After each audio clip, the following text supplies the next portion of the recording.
Hey, grace and peace, everybody. We're back. I told you I was going to try to stay away, but the game keeps calling me back. All right. I've been over here checking out this Twitter, and lo and behold, I'm realizing exactly why I say nobody should engage with Candace or her cult at all. This is Project Constitution, big Candace supporter. Let me just read over this, and maybe you'll pick up why I'm reading it. Shocking. He looks just like Harpole, Michelin CEO jet tracked to exploding mic company Fort Huachuca cover up.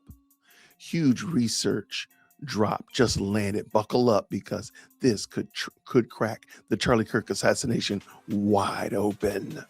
The plane brought up in Baron Coleman's theory, listed in Baron Coleman's exploding mic theory, owned, managed by Michelin North America CEO Matthew Cabe, who bears a striking resemblance to Brian Harpole. Mitch's sighting at Fort Huachuca. Plane patterns scream elite connections. Based in Greenville, South Carolina, Michigan headquarters. Not a charter, personal business for someone valuing in-person meetings in automotive world. Stops in Eau Claire, Wisconsin, home of 5-Star Plastics, experts in ABS plastics, matching black shards in exploding mic theory. 5 stars Steve Pitts, Vice President Rapid Prototyping, plane near his cabin. Wife likes Pastor Greg Locke, Israel Hawk, Lebanon, Tennessee. Stop. Michelin's David Chapman, VP Public Affairs, DC. Photo with Richard Clark in Greenville HQ. General Clark looks like Harpole, tied to the 10th Mountain Division, retired in 2022 from U.S. Special Ops Command, Tampa stop. Now VP at General Plastics, plane stops at GD sites, Orlando, Bloomington, Minnesota, Falmouth Park, New Jersey, Manassas, Pittsburgh. GD owns GPS, source of Colorado Springs, linked to Candace's SAM flight. Most damning, Clark lives in Lake Toxaway, North Carolina, near Asheville. Plane overnight, June 3rd through 4th, same day path, Greenville, Teterboro, Eau Claire, Lebanon, Tennessee, Asheville. This isn't random.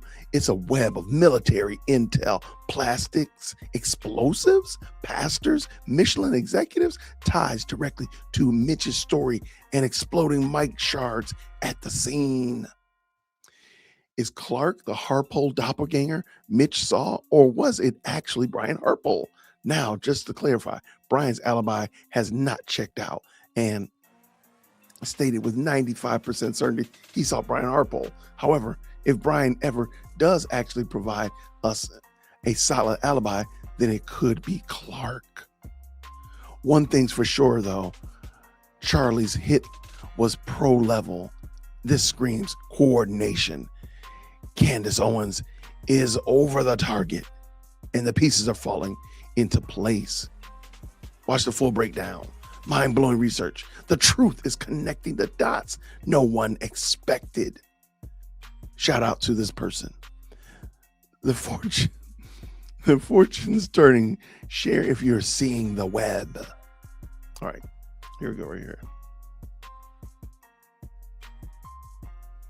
All right. So apparently, well, we'll just go ahead and state the obvious. The exploding microphone theory has already been debunked. It's already been proven that was crazy, wackadoodle. So there's no reason to even give that any credence. Okay, so what do we have here? We have yet another example of this vigilante journalism making a mistake, and now they have to try to double back and fix it, and somehow or another make it make sense. Well, where's another mistake, Jason? What are you talking about? I'm glad you asked. Let me show you this one. The same person. Remember the whole Cabot Phillips. here we go. Verified. Cabot Phillips is off the hook. I was wrong on the alibi photo, and that's okay. So all of this vigilante journalism, and the dude was dead wrong. Let's find out what we mean. Quick follow-up to my earlier, now deleted post calling out Cabot Phillips' September 8th balloon photo as potentially edited. Community sleuths jumped in fast, and they were right. Closer look shows the magazine above the Jaws issue is People's Magazine, September 1st edition. Dame Helen Marin cover perfectly matches the week of September 8th. The Jaws 50th Life special is collector's edition. Stores keep those on racks until sold out, even months later.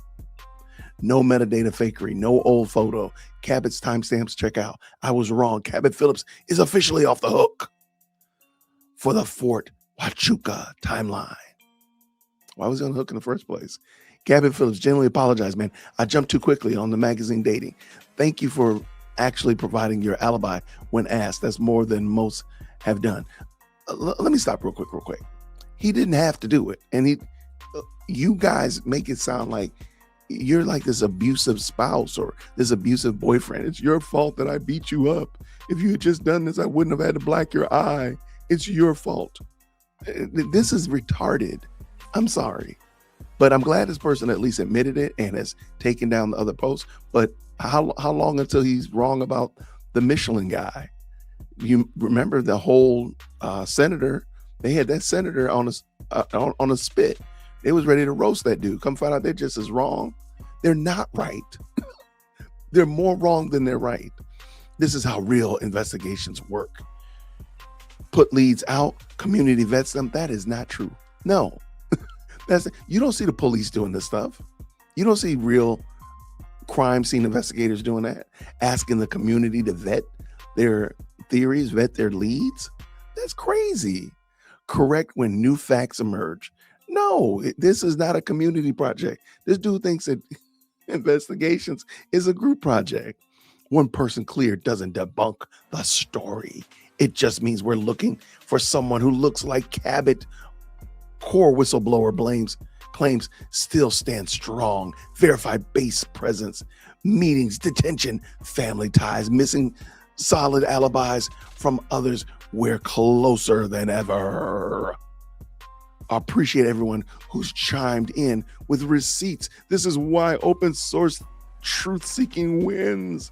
No, this is why this is going to get people in trouble. This is going to get people hurt. This open source crowdsourcing your group project foolishness is going to get people hurt. Onward, truth evolves with evidence, not ego, just facts. Keep digging, fam. We're getting there. Okay, so apparently, let me see if I can pull this in. So apparently, everybody was on this about these two magazines right here. And they are, here's the one with Helen Marie. Okay, who is that lady? Okay, so we can see clearly that this magazine came out on September 1st. So that would make sense for it to be in the grocery store on the 8th. Okay, and then here's the Jaws edition. Okay, zoom in to see the date. But I was at the grocery store earlier today. I saw that magazine. So I don't know. It was in the magazine section. I don't know how long they're supposed to keep them. If there's a rhyme or a reason to them, I don't know. But anyway, I just think it's funny that these people, I'm going to use a phrase that I heard from a content creator, and his name is Cooking with Frank. And it is remedial response mechanism. Whenever this smooth-brained, low IQ Candace people get pushback, when they get pushback, they come up with another excuse. They move the goalpost. They move the target because, we got to be right. We got to be right. Instead of just, no, you're wrong. In every way, shape, and form, you're wrong. And I hate it because they're going to put these people out there. Whoever this man is, the Michelin man, they're going to put him out there as if he is a real suspect. And this whole blowing up, exploding microphone thing, it's already been proven to be stupid. So this is craziness, but let me know what you think. Comment down below, all that kind of good jazz. I'm going to try and make this the last one for 2025, but who knows? I might be back again. Everybody, thank you for your support. Thank you so much for liking the video and commenting down below. Grace and peace. Thank you so much for tuning in to another episode of the JWhit Podcast. If you enjoyed today's show, please do me a favor and hit me up with that 3-piece special. Like the video, subscribe, and of course, share it with somebody who would also enjoy this type of content. And make sure you leave a comment because I do pin the best comments to the top. So thank you so much for tuning in today. And until next time, everybody, grace and peace.